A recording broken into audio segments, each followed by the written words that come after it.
¿Qué tal, amigos de Horrorem? Yo soy Dani Eva y en este video, aquí en su canal de Horrorem, yo voy a estar conduciendo este video. Vamos a cambiar un poco la dinámica porque generalmente Carlitos es el que presenta y él pues dirige más toda la conversación. Pero esta vez vamos a hablar de un tema que me emociona bastante porque pues el maestro Stephen King, que bueno, actualmente sabemos que sus trabajos son pues muy polémicos, pero pues ya sabemos hablar de Cementerio de Animales, por eso vengo de gala.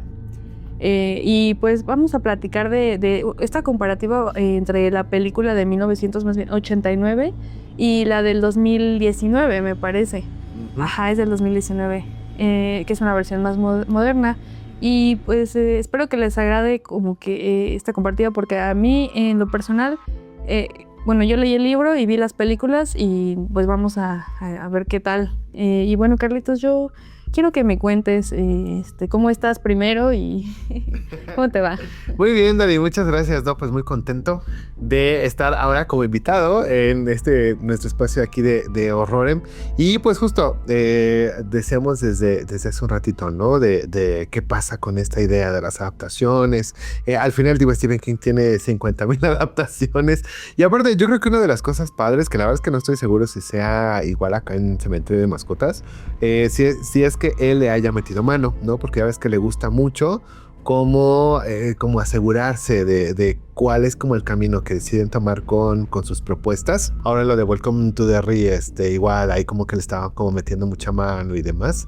Pero al final sí, pues yo creo que Cementerio de Mascotas es una de las películas de los libros como más icónicas, como más importantes, pues que seguramente tanto a las generaciones que vieron la original, por llamarlo de alguna manera, como esta nueva también nos impactó. Y de hecho, incluso me estabas comentando que hay como una especie de nueva versión, ¿no? O más bien como una, ¿cómo se diría? Como un spin-off, una precuela, ajá.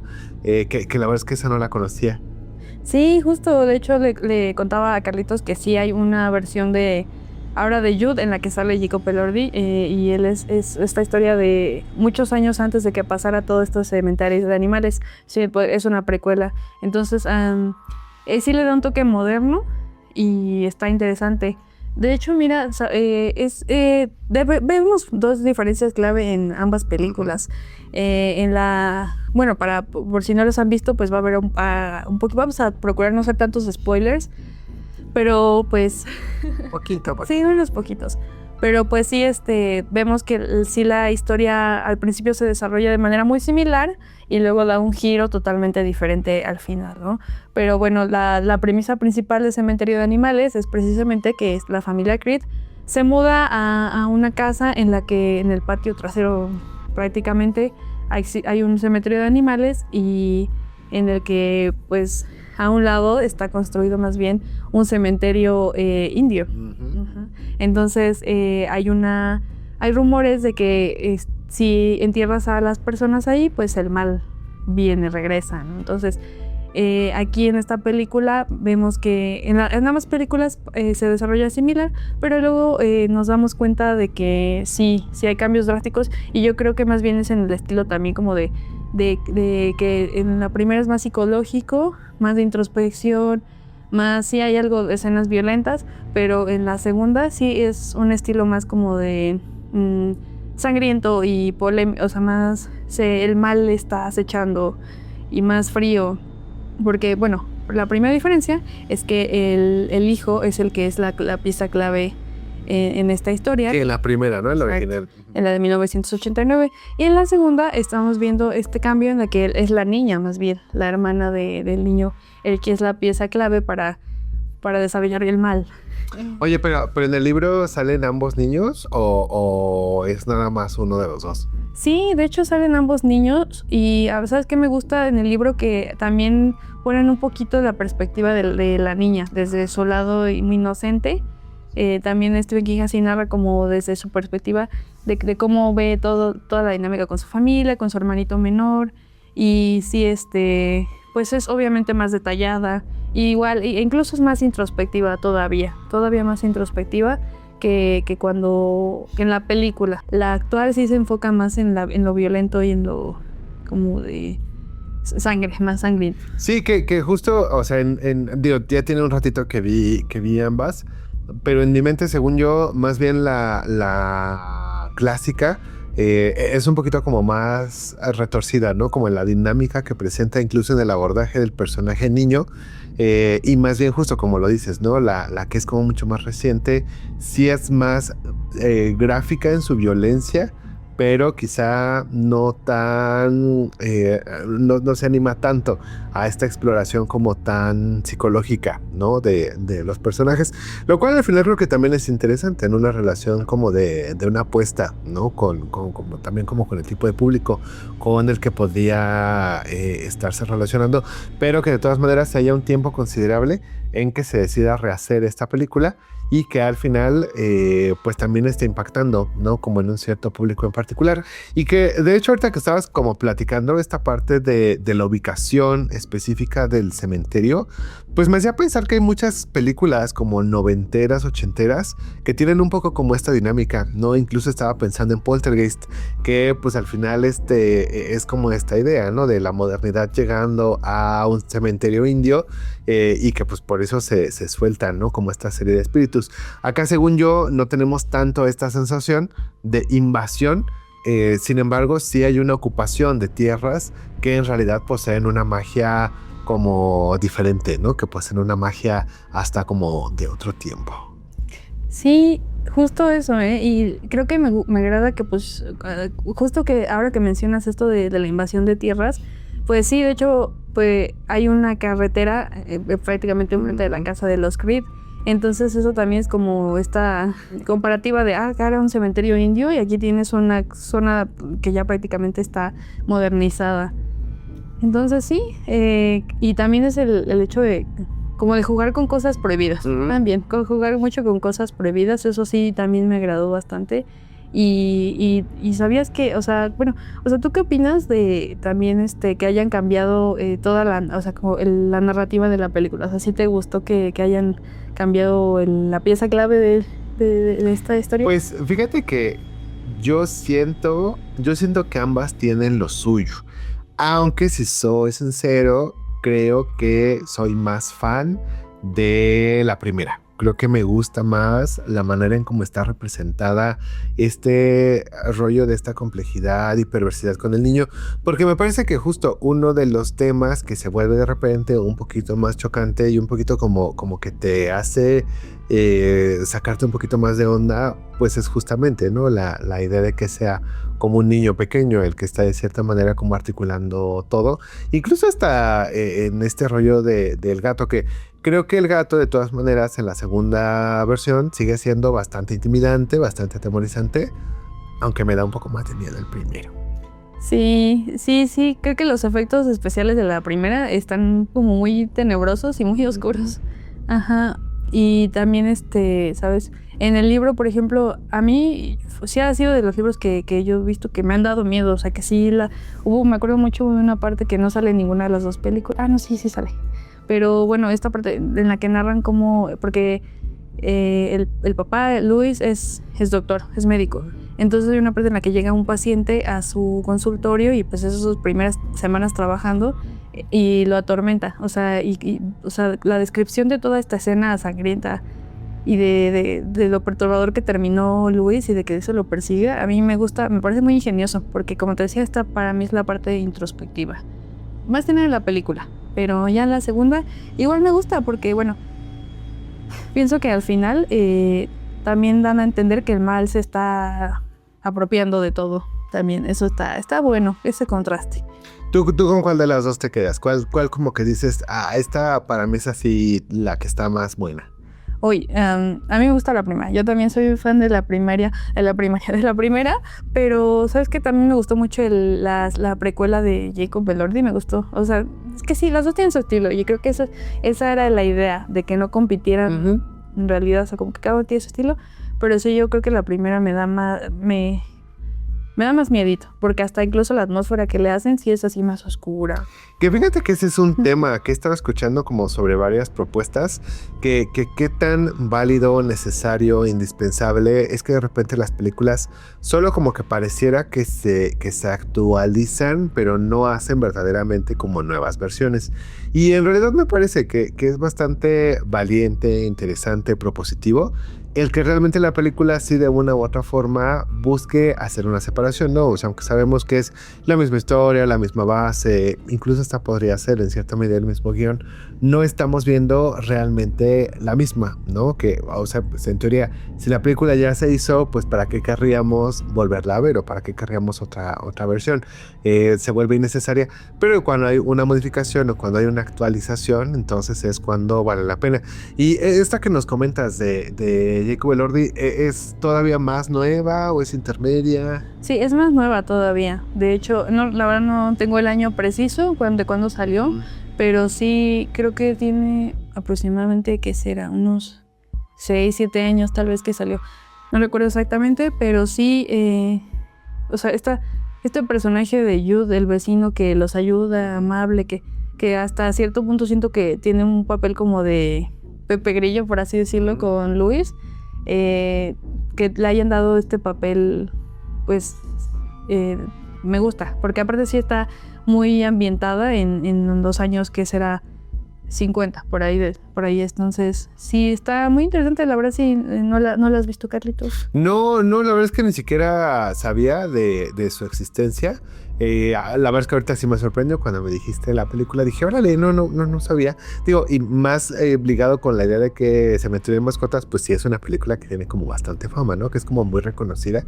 Pero quizá aquí la duda que me queda es si esta versión está como contenida dentro del libro o es como una versión casi como más libre.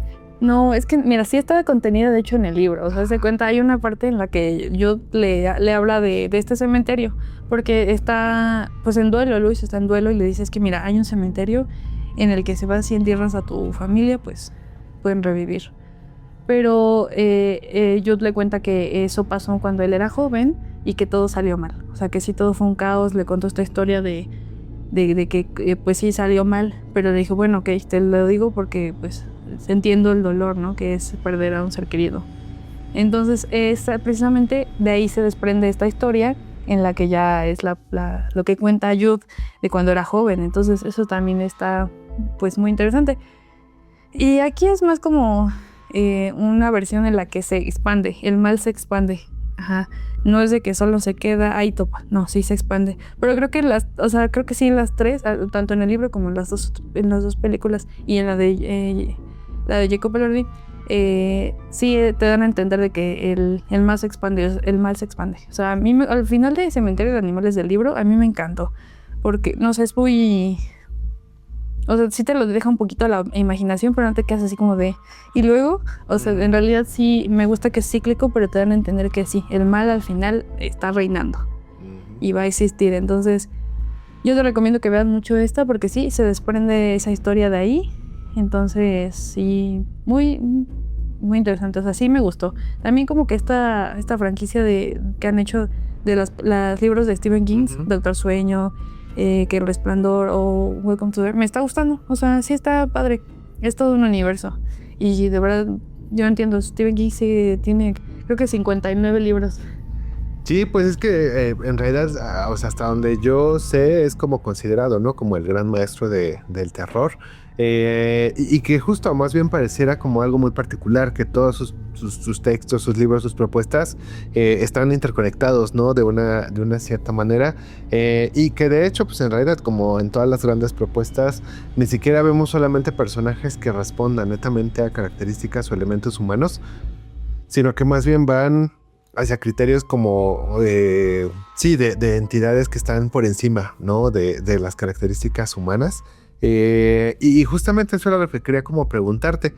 A ti, aparte justamente de esta idea de como el mal que gobierna todavía a posterior, ¿qué otras cosas serán las que más te gustan de Cementerio de Mascotas? Como de la historia en general. De la historia en general de Cementerio, sí, de Cementerio de Mascotas. Pues yo creo que también, o sea, que sí toca temas terroríficos en todos los sentidos. O sea, de los miedos de la gente. Y creo que es algo muy característico de Stephen King, que sí se mete a la mente de los personajes y explora sus miedos. Y te dicen, ok, ¿cuál es tu peor miedo? El duelo, que algo te pase. Entonces, o sea, durante toda la historia te dan como que ciertos adelantos de que algo, o sea, sí, algo malo va a pasar, pero en toda la película, o sea, no la historia no solo se enfoca en la parte medular de la historia, o sea, hay muchísimas partecitas que sí dices, ay, eso da miedo, eso está bien raro.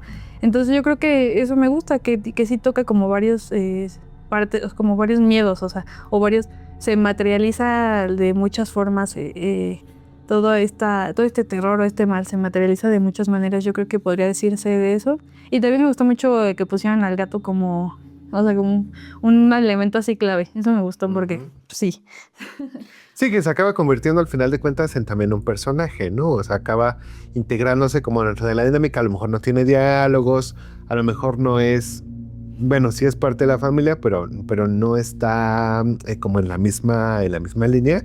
Y aún así, en realidad, de hecho, yo siento que a través del gato, por un lado, podemos comprender cómo la lógica del mal que está actuando, pero por otro lado, también como que la perversión, la corrupción, ¿no? Que vive como su propio cuerpo, que vive su mente. Porque creo que una de las cosas más interesantes de esta película es que no solamente estamos viendo la idea del regreso a la vida, sino estamos viendo la idea de un ser o de una entidad que en realidad ya no es la misma, ¿no? Que en realidad ya no hay manera de recuperar a esa persona o a ese animal o a ese ser querido que hemos perdido, sino más bien regresa, pero regresa en una forma pues quizá bastante trastocada, bastante perversa, y que de todas maneras, aún a pesar de la familia darse cuenta de esta parte como tan nociva, de todas maneras decide, ¿no? Tener como estas acciones que pues en cierta medida los marcan o los vuelven pues como presas de sus propias decisiones. Sí, y tienes mucha razón. Creo que también es una palabra que sí describe mucho la película. Está perverso. Está todo perverso todo lo que pasa. Porque, de hecho, en la más reciente, 2019, sí, la niña es súper perversa y manipuladora. O sea, no... Que ese es el punto. O sea, también Gage, por ejemplo, cuando sale así vestidito clásico, chistoso, también se supone que tiene que verse perverso, así como de la corrupción de la inocencia. Al final, corrupción de la inocencia. Entonces, sí, de verdad, creo que ambas tienen lo suyo y es muy interesante que, además, me gusta de la segunda, que hay como hasta un tema ritualístico. Ajá, o sea, como que también cuando van en las primeras escenas que ven a los niños así con sus máscaras de animales y sí tienen un ritual así de, es que por ejemplo, en el libro ni en la primera te describen así que sea como de, o sea, solo te dicen, los niños iban y enterraban a sus mascotas aquí, y no, en la tercera sí te ponen un tema más ritualístico, de que sí es toda sí es toda una tradición para los niños ir a enterrar a sus mascotas. Entonces eso también me agradó bastante. Sí, que al final se quería diciendo, ¿no? Que uno de los aspectos que más llama la atención, pues es esta conexión de la ingenuidad, la inocencia, con estas partes que pueden llegar a ser tanto cuanto como raras, como extrañas, ¿no? Y sí, me está como viniendo ahorita a la mente un poco incluso el tráiler, que según yo eso era uno de los aspectos que destacaban como en el tráiler, ¿no? De este remake o de esta nueva versión. En un ambiente como justamente más tétrico, más sombrío, donde al final, no sé, creo que una de las grandes lecciones es también no estar seguro de con quién te estás metiendo o de con qué tipo de fuerzas es a las que estás apelando, que a lo mejor desde la ingenuidad o la inocencia, pues bien podríamos saber o más bien sentir que simplemente es esta necesidad, ¿no? de seguir con los que amamos, pero que puede traer graves consecuencias. Sí, eso del duelo está... eso creo que el jugar con el duelo también está muy interesante y lo usan mucho como recurso así de que te vuelves loco. Y sí, qué fuerte, o sea, sí te vuelves loco, o sea, de perder a alguien. Entonces eso me gusta, que se suma todo, ¿no? Así de, pues, ¿qué hago? Yo lo quiero de vuelta, pero pues no, es un ciclo de la vida y hay que dejarlo ser, ¿no? Y también te iba a decir algo importante, que en el libro tiene soundtrack. Bueno, obviamente las otras tienen soundtrack, pero yo no sé por qué no pusieron las canciones de Ramones, porque en el libro se escuchan mucho las canciones de Ramones y yo escucho Ramones, sí, porque ellos tienen una canción que se llama Pet Sematary y que precisamente la sacaron porque pues es puramente soundtrack de Ramones. Entonces a mí me gusta mucho, me gusta que los libros tengan soundtrack, porque sí te imaginas en toda la historia así de, bien, perfecto.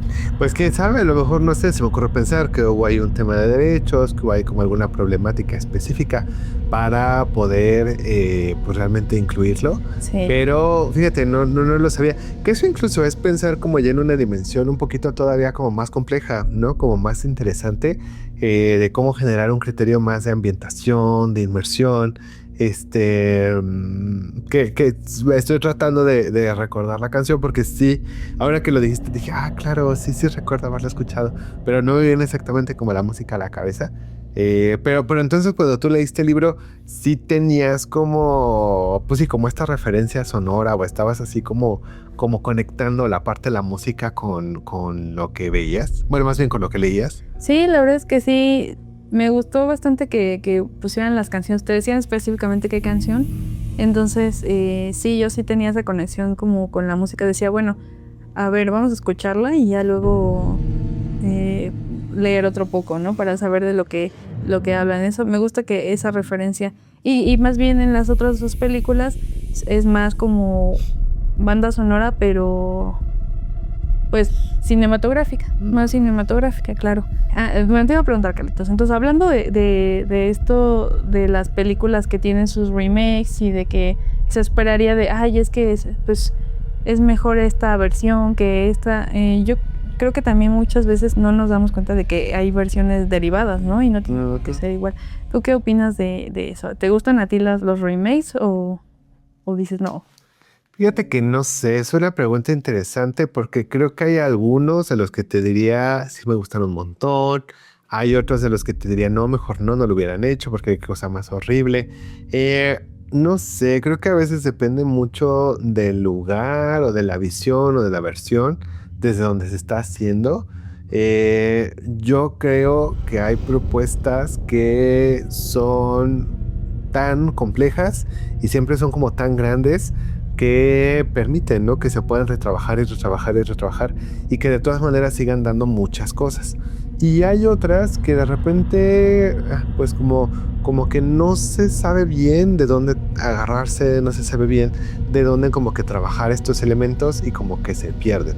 Entonces, no sé, por ejemplo, pienso en esta y creo que ambas versiones están chidas. Creo que cada versión tiene lo suyo. Y si bien me gusta más la original, creo que la segunda no es tampoco mala, ¿no? Creo que también tiene lo suyo. Pienso, por ejemplo, en Carrie, que pues es como parte del mismo universo. A mí me parece que la original es muy buena, ¿no? Que tiene así un gran rollo actoral, de efecto sonoro. Y la última no me parece que sea mala. Yo sé que a mucha gente no le gustó, o sea, de hecho sí leí muy malas críticas y muy malas reseñas sobre la última versión de Carrie, que según yo es como de hace 10 años, ¿no? Algo así.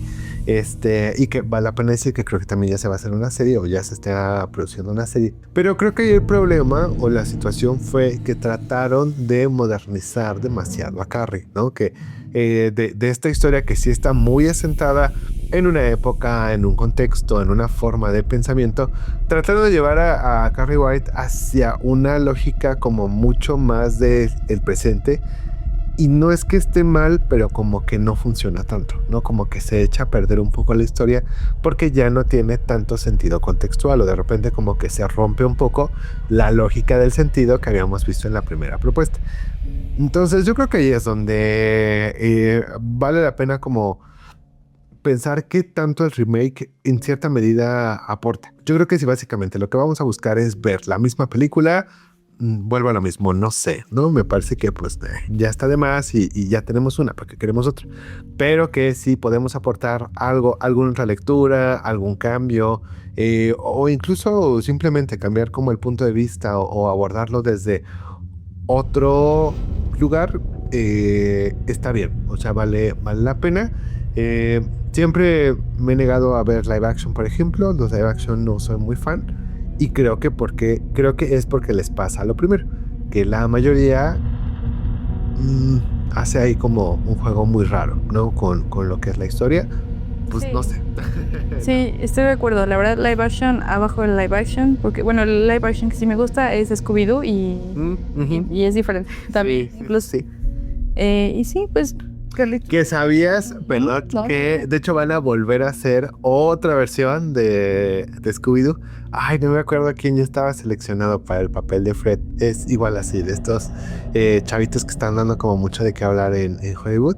Pero estaba leyendo que ya, creo que para 2027 vamos a tener una nueva versión live action de Scooby. Ok, bueno, vamos a ver, porque le está compitiendo a las live action que tenemos. Yo amo esas live action, ¿cierto? Pero, pues sí, Carlitos. ¿Y tú, qué más quisieras agregar de Cementerio de Animales? ¿Te animarías a leer el libro? Sí, la verdad es que sí. O sea, incluso me animaría a leer el libro y me voy a animar a ver la otra película, ¿no? Porque creo, volvemos a lo mismo que estábamos diciendo hace rato. Estos universos son tan poderosos que permiten jalar, ¿no? Para empezar, todas las historias viven juntas. O sea, en el fondo, todas las historias tienen interrelación. Pero creo que sí está bien chido que se puedan desprender como subuniversos. Y pues definitivamente que sí, los libros siempre dan exploraciones, explicaciones. Yo creo que un poquito más cercanas incluso a la visión del autor, ¿no? Que en este caso creo que Stephen King sí está bastante torcillo. Sí tiene una versión como bastante, no sé, interesante, anómala, particular sobre su realidad. Entonces, polémica incluso, pero pues está padre. No creo que el terror también está pensado para ser así. Entonces, sí, posiblemente ahora para mis próximas vacaciones me voy a animar a leer Cementerio de Mascotas. Bien, ¿Cómo de sí. qué no? Sí, es buenísimo, es buenísimo. Yo lo recomiendo ampliamente. También si tienen la oportunidad de leer el libro, está muy bueno. Muy bueno. Y pues muchas gracias, Carlitos, ¿eh? La verdad yo me la pasé muy bien grabando este video. Y pues está bien, hay que darle una oportunidad al remake, pero no al live action. No, por favor, no. Bueno, bendito sea Dios, creo que de las películas de terror son pocas las que están como en esta dinámica, ¿no? De un live action. Entonces, creo que al menos por ahora no veremos eso. Pero, pues Dani, muchísimas gracias. Ahora tú por invitarme a mí a grabar este capítulo. No se les olvide ahora seguirnos en nuestras redes sociales. Nos pueden buscar en Instagram como HorroremYT. Por supuesto, también denos like en nuestro canal de TikTok, Horrorem0. Estamos también en Facebook como Horrorem Luces Cámara Terror. Y por supuesto, pueden seguir Horrorem Relatos en nuestro canal, nuestra página en Spotify. Y bueno, no olviden de suscribirse a su canal de terror Horrorem, donde tenemos muchos más capítulos con Dani y con muchos más invitados. Les digo que ahora hasta yo fui invitado. Y pues, Dani, ¿algo más que quieras decir para cerrar? No, pues muchas gracias por ser mi invitado el día de hoy, Carlitos. Pues muchas gracias a ti, Dani. Pues él es Jack, ella es Diablito.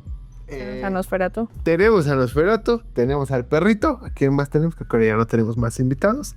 Y pues, ¿quieres dar el cierre, Dani? Adiós.